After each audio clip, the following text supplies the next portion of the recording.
तो हेलो दोस्तों, स्वागत है आप सभी का हमारे यूट्यूब चैनल देव 4413 में। दोस्तों, आज की इस वीडियो के माध्यम से हम आपको जीमैट क्या है, कैसे कर सकते हैं, कौन स्टूडेंट जीमैट का एग्ज़ाम दे सकते हैं और ख़ास करके एमबीए वालों के लिए जीमैट क्यों आवश्यक है, इसकी फ़ीस कितना लग सकती है, योग्यता क्या है, कितने बार दिला सकते हैं, क्या एडमिशन की प्रोसेस की क्रियाविधि होती है, आज की इस वीडियो के माध्यम से हम आपको डिटेल के साथ में जानकारी देने वाले हैं। दोस्तों, सर्वप्रथम बात कर लेते हैं जीमैट क्या है, और जीमैट को जानने से पहले हम एमबीए के बारे में थोड़ा सा डिटेल के साथ में जान लेते हैं।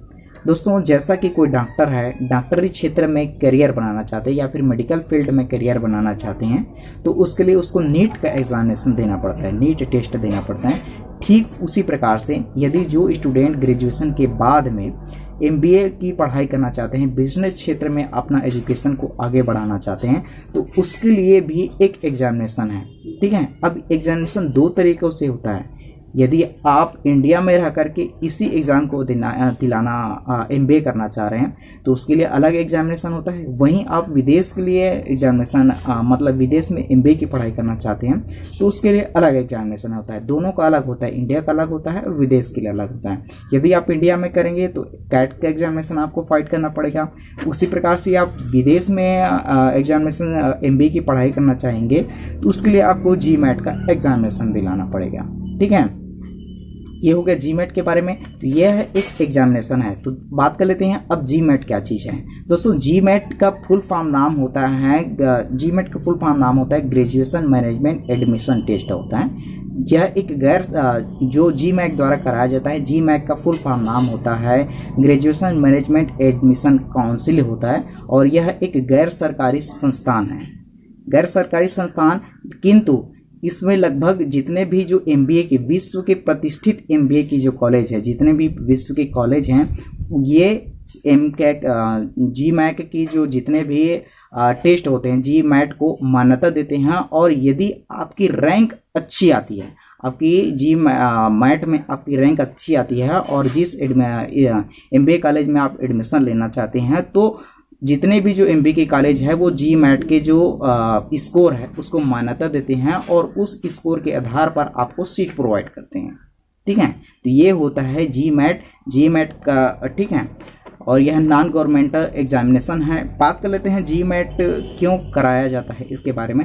तो दोस्तों, जीमैट एमबीए करने वाले स्टूडेंटों के लिए कराया जाता है, और जो एमबीए करने वाले स्टूडेंटों के लिए इसलिए कराया जाता है कि उसकी तार्किक एनालिसिस है, उसकी थिंकिंग है, उसकी योग्यता है कि क्या ये स्टूडेंट एमबीए करने योग्य है या फिर नहीं है, क्या इसकी नॉलेज इंप्रूव करने योग्य है या फिर नहीं है।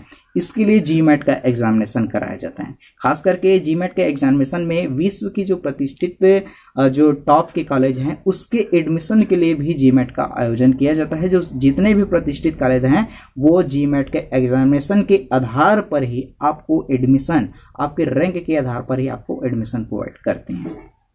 ठीक है, बात कर लेते हैं अब जीमैट की जो एग्जामिनेशन है उसके लिए कैसे आवेदन कर सकते हैं इसके बारे में।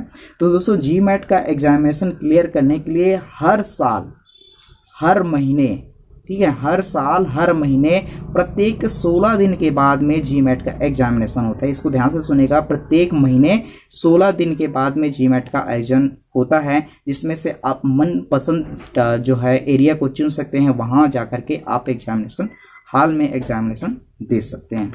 ठीक है, बात कर लेते हैं जीमैट की एग्जामिनेशन के लिए कितनी फीस लग सकती है। तो दोस्तों, जीमैट की एग्जामिनेशन के लगभग आपको $250 तक की भुगतान राशि करने को मिल सकती है। ठीक है, लगभग जो है 18,000 की एग्जामिनेशन फीस आपको जीमैट के एग्जामिनेशन के लिए देना पड़ सकता है। ठीक है, बात कर लेते हैं आगे जीमैट के लिए क्या एजुकेशन चाहिए इसके बारे में। तो दोस्तों, यदि आप ग्रेजुएशन कर चुके हैं, ग्रेजुएशन किसी भी संकाय हो, चाहे बीए किए हो, बीएससी किए हो, कॉमर्स किए हो, या फिर मैथमेटिक्स में ऑनर्स हो, या फिर जो भी सब्जेक्ट आपके पास है, ग्रेजुएशन आपके पास होना चाहिए। साथ ही साथ आपका सब्जेक्ट इंग्लिश बोलना आपको आना चाहिए, फराटेदार आपको इंग्लिश आना चाहिए, तब जो है आप जीमैट का एग्जामिनेशन दे सकते हैं। इंग्लिश इसलिए प्रीफर कर रहा हूं क्योंकि जितने भी जो क्वेश्चन आंसर होंगे वो इंग्लिश में होंगे, और जीमैट के एग्जामिनेशन विदेशों में होगा तो विदेशों की लैंग्वेज जो होती है वो इंग्लिश होता है, तो आपको इंग्लिश ही प्रिपेयर किया जाता है, हिंदी का कोई रोल नहीं रहता है। ठीक है। अब बात कर लेते हैं एज लिमिटेशन कितना चाहिए। तो दोस्तों एज लिमिटेशन लगभग इसमें न्यूनतम जो है 18 साल है, ठीक है। लेकिन 13 से 17 साल के जो युवा है वो भी इसमें एडमिशन ले सकते हैं, लेकिन इसके लिए आपको अपने जो अभिभावक है, माता पिता है, उसकी आपको सहमति पत्र लेना होगा। साथ ही साथ 13 से 17 वर्ष के बीच में आप यदि ग्रेजुएशन कर लेते हैं, स्नातक उत्तीर्ण कर लेते हैं, तो आप इसमें एडमिशन ले सकते हैं, ठीक है। लेकिन इसके लिए 13 से 17 साल की आयु के बीच में आपके माता पिता का सिग्नेचर सहमति पत्र होना अति आवश्यक है, ठीक है। बात कर लेते हैं दोस्तों 6वां नंबर का जो पॉइंट आता है, GMAT एग्जाम जो प्रिपेयर होता है पैटर्न किस प्रकार से होता है। तो दोस्तों GMAT का जो एग्जामिनेशन होता है वो 3.5 घंटा का होता है, जिसमें 90 प्रश्न दिया जाता है, ठीक है। 3.5 घंटा के प्रश्नों में 90 प्रश्न दिया जाता है और कहा जाता है कि जितना ज़्यादा आप अच्छे राइट सही आपका प्रश्न रहेगा, उतना ज़्यादा जो है आपको इसके नए नए प्रश्न आते जाएंगे, और वहीं आपके जितने ज़्यादा नेगेटिव मार्क्स होगा उतने ज़्यादा आपको सरल क्वेश्चन दिया जाएगा। तो इसमें रैंकिंग फैक्टर ये बात करते हैं कि जितने ज़्यादा आप जो है अच्छे नंबर देंगे, अच्छे क्वेश्चनों के आंसर देंगे, उतने ज़्यादा आपके रैंकिंग आधार होने की संभावना है, ठीक है। रैंक अच्छे आने की संभावना है, जिससे कि आपको प्रतिष्ठित कॉलेज में MBA की एडमिशन मिल सकती है।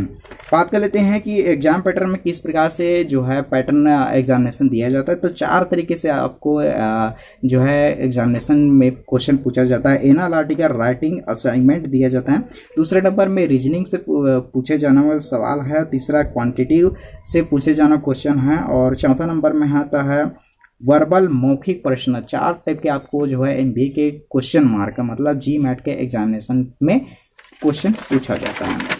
आगे बात कर लेते हैं दोस्तों, GMAT कौन सी भाषा में होती है। ये सबसे मोस्ट इंपॉर्टेंट है कि GMAT की जो एग्जामिनेशन होती है वो कौन सी भाषा में होती है। तो दोस्तों GMAT की जो एग्जामिनेशन की भाषा होती है वो इंग्लिश लैंग्वेज में होती है। इंग्लिश लैंग्वेज ही प्रिपेयर किया जाता है, और जाकर के भी यदि आप एडमिशन लेंगे और हिंदी भाषा में यदि आप सोच रहेंगे तो आप उम्मीद छोड़ दीजिए, हिंदी भाषा में आप GMAT का एग्जामिनेशन नहीं दे सकते हैं और ना ही आप MBA पास कर सकते हैं, ठीक है। बात कर लेते हैं 8वां जो क्वेश्चन आता है, GMAT एग्जाम स्कोर कितना आना चाहिए।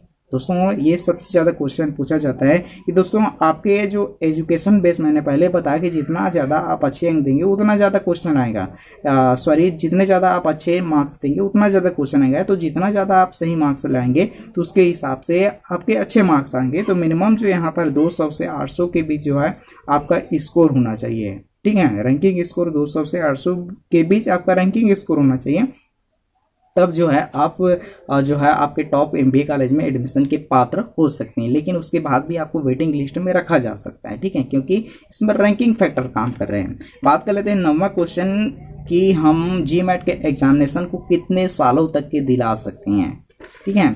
GMAT के एग्जामिनेशन के कितने साल तक। तो दोस्तों GMAT के एग्जामिनेशन को हम साल भर में, एक बार से सुनिए, 12 माह में लगभग 5 बार दिला सकते हैं, और ज़िंदगी भर में हमारे जो ज़िंदगी चल रहा है उसमें लगभग हम अपने 8 बार GMAT के एग्जामिनेशन को क्लियर कर सकते हैं, ठीक है। 8 बार दिला सकते हैं, ठीक। और इसी की एक और बात आती है कि GMAT के एग्जामिनेशन के लिए अधिकतम आयु क्या चीज़ है। तो दोस्तों GMAT के एग्जामिनेशन के लिए अधिकतम आयु की कोई लिमिटेशन नहीं है। आप किसी भी उम्र के में GMAT के एग्जामिनेशन को क्लियर कर सकते हैं और MBA के टॉप यूनिवर्सिटीज़ हैं उसमें एडमिशन पा सकते हैं, ठीक है। अब बात कर लेते हैं कि कई लोग पूछेंगे कि क्या 12वीं के बाद जो है GMAT का एग्जामिनेशन दिला सकते हैं। तो दोस्तों GMAT का एग्जामिनेशन जो है 12वीं के बाद में नहीं दिला सकते हैं, और ना ही आप योग्य हैं, क्योंकि GMAT के एग्जामिनेशन के लिए आपको 12वीं के बाद ग्रेजुएशन उत्तीर्ण होना अति आवश्यक है। और नेक्स्ट जो क्वेश्चन उभरता है आप लोग का, ठीक है, वो थोड़ा सा मेरे को याद नहीं आ रहा है, ठीक है। यदि आपको इस प्रकार से जो होता है ठीक इस प्रकार से जो है इस सारे क्वेश्चनों का आंसर मैं आप लोगों को इस वीडियो के माध्यम से बता दे रहा हूँ। और यदि आपके थोड़ा बहुत भी अगर डाउट होता है GMAT के बारे में तो आप हमें कमेंट कर सकते हैं, ठीक है। आपके कमेंट का रिप्लाई हम देने की कोशिश जरूर करेंगे। आई होप यू दोस्तों यह वीडियो आपको जरूर पसंद आई होगा। जरूर पसंद आया होगा तो अपने दोस्तों के पास में ज़्यादा से ज़्यादा मात्रा में इसको धड़ल्ले से शेयर कर दीजिएगा, लाइक कर दीजिएगा, और कमेंट बॉक्स में प्यारा सा कमेंट कर दीजिएगा।